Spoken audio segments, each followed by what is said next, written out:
Bonjour mes amis, alors après une longue interruption, je reviens vers vous. Je vais vous parler donc de la première année du mandat, le bilan sur la première année du mandat de Joe Biden.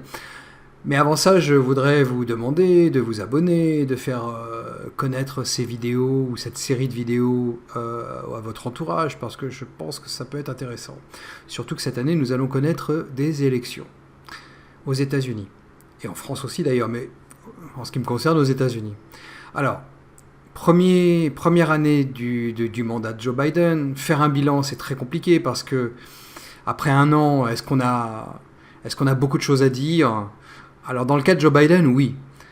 Même si on sait que le mandat présidentiel américain est de 4 ans seulement, mais c'est au milieu ponctué d'une élection importante qui s'appelle les midterms. Voilà. Et alors qu'est-ce que les midterms? C'est très simple, c'est une élection d'une partie du Sénat et de la Chambre des représentants. Sachant que les démocrates ont une toute petite majorité dans chacune des chambres, on se doute très facilement que ça va être très disputé, donc très passionnant.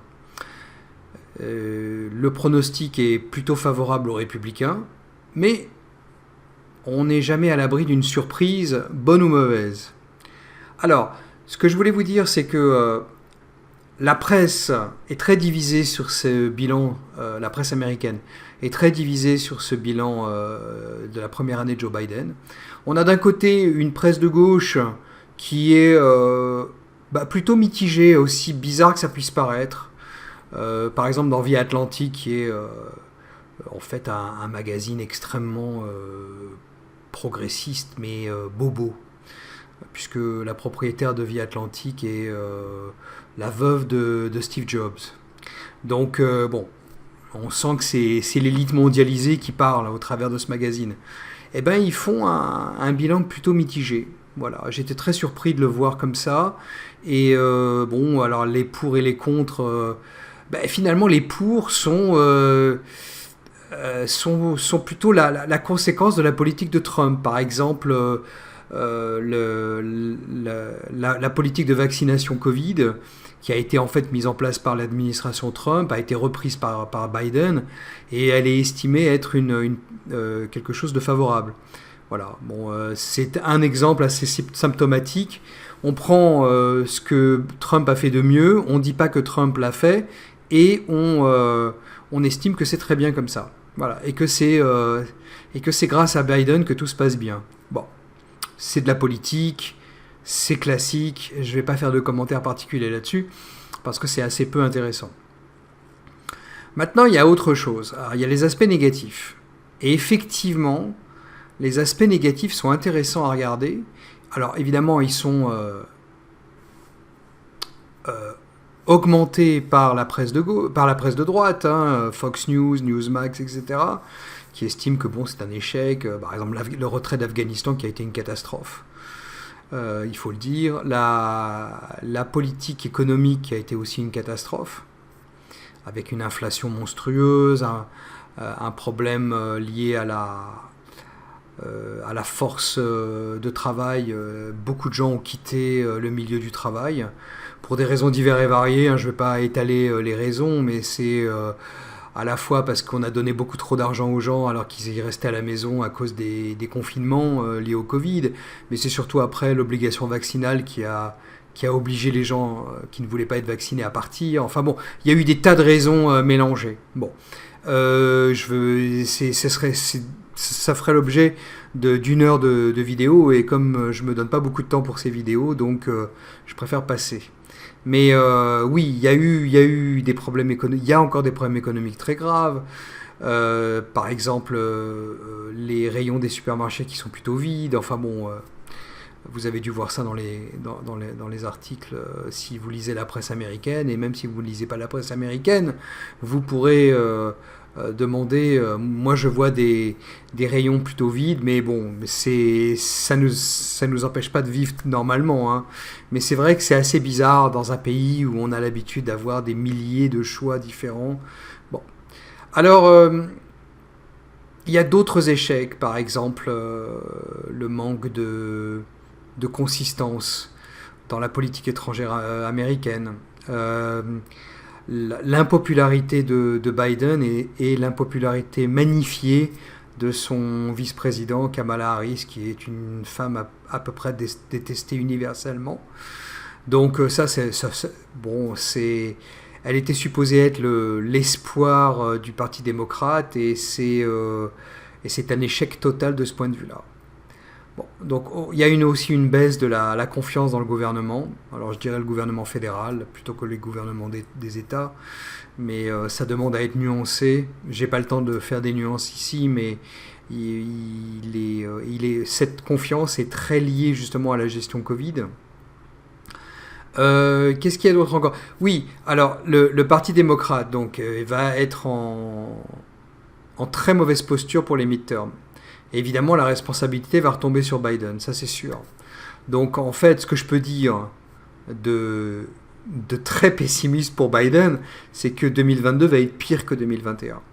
Et je pense que sa deuxième année de mandat va être, je dirais pas cauchemardesque, parce que bon, la presse fait un très bon travail de propagande pour justement limiter les dégâts sur l'image de Biden, mais je pense que dans l'opinion publique, la vraie, celle qui est réelle, pas celle qui est sondée par des instituts de sondage qui appartiennent aux médias, etc.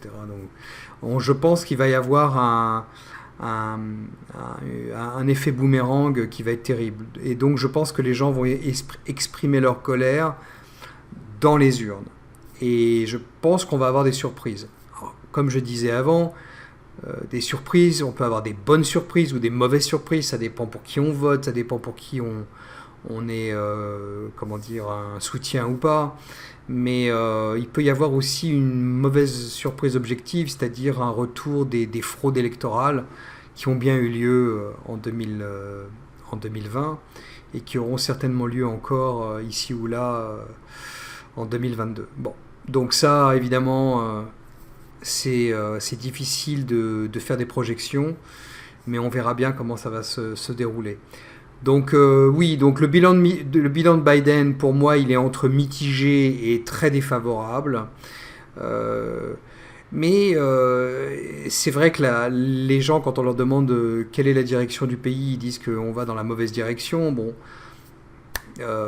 c'est beaucoup plus universellement admis aujourd'hui que ça l'était sous Trump, ce qui est assez étonnant alors que Trump subissait une propagande assez défavorable. Parlant de Trump, est-ce qu'il va se présenter en 2022 pour être à la Chambre des représentants ou sénateur? Je ne pense pas. Je ne pense pas que ça l'intéresse. Il est dans son projet, justement. Il a bâti une société de médias il va faire un réseau social qui va s'appeler Truth, ça veut dire vérité. Bon, c'est en train de poindre son nez. Bon, je pense qu'on aura une première édition en mois de février. Donc ça, on verra bien comment ça va se goupiller, mais apparemment, il a fait une manœuvre financière qui est très habile. Donc sa société qu'il avait montée a fusionné avec une société qui était déjà cotée en bourse. Donc sa société est cotée en bourse et a été favorablement vue par les boursiers pour l'instant. Et donc je pense il va y avoir un débat politique qui va être très intense aux États-Unis et assez inhabituel, puisqu'en général les midterms, les gens ne sont pas très concernés et ne votent pas pendant les midterms. Et là, je pense qu'on va avoir un taux de participation à l'élection qui va être beaucoup plus important, à mon avis. Et donc c'est ce que j'ai expliqué quand je disais que la frustration, je dirais, enfermée chez les gens va s'exprimer au travers de l'élection. Voilà, donc je pense que ça va être assez passionnant. Pour l'instant, j'ai pas grand-chose d'autre à vous dire, surtout dans le délai qui m'est imparti. Mais voilà, si vous voulez plus de détails, vous pouvez consulter la presse internationale, la presse américaine si vous lisez l'anglais. Je pense que c'est la meilleure source, surtout si vous avez la possibilité de lire plusieurs sources différentes. Vous verrez bien le résultat, ou en tout cas les opinions différentes. Je vous souhaite une bonne semaine et j'espère que vous serez nombreux à voir cette vidéo. Abonnez-vous, suivez-moi sur Twitter, etc. Et faites connaître cette chaîne YouTube chez vos amis, vos familles, etc. Voilà, merci pour votre attention, à bientôt.